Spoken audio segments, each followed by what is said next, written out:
My name's Asir. I am currently a graphic designer.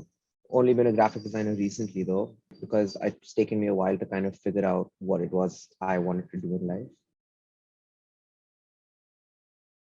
Initially, I think I was really confused. So I started off in college by saying I want to do marketing. Then as soon as I left college, I tried out content writing. Still not sure as to what I want to do. So I said, let's try marketing again. Did that again. Tried sales too, because why not at this point? And so I said, let's take some time, figure out what it is I actually want to do, see what I like. And it sounds easy, but it's really not. I've always liked drawing. I've always liked sketching. Art has always been something I've been good at. I spent a lot of free time anyway, just going through art and design catalogs and stuff like that. And I realized that, like, shit, this is what I'm genuinely interested in. This is what I do in my free time when I'm not working anyway. Why not just, put the two together? Then I'll actually, find finally like what I'm doing.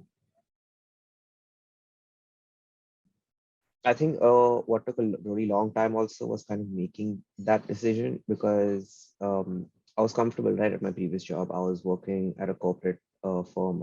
And I was making decent money. The hard part was just saying like, okay, screw this. I'm not doing this anymore, and I'm gonna decide to do what I want, even though I have no fixed prospects, even though I don't know how much money I'm gonna make. At that point, I was 25. Most people at that point have finished their masters. They're getting starting to move up, the corporate ladder and stuff, moving on from just associate roles into getting junior manager roles, moving, higher up the hierarchy. And then I'm saying like, I am kind of knocking myself down a couple of pegs and going right back to the beginning.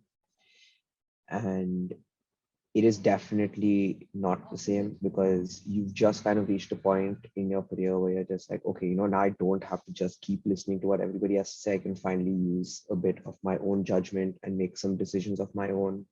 Yeah, that does take a little bit of getting used to. But as a designer, there's also a lot of freedom.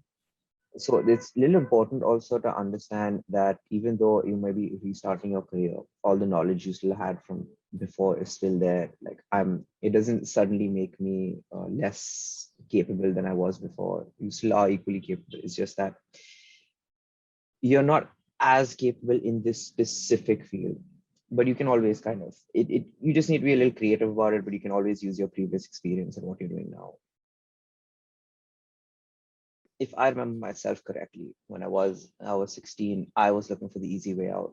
The main reason I didn't pursue design then, and I was doing art then, like I was doing like proper paintings and stuff in school, in college, and whatnot.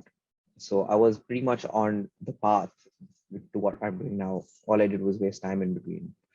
And the only reason that happened is because I'm just like, oh, okay, like marketing could be like kind of like discount designing, like it'll be a little easier. Don't do that. Don't compromise like that. It's just you're shooting yourself in the foot. Like it may be a little tougher in the short run, but in the long run, you'll just be happier with yourself.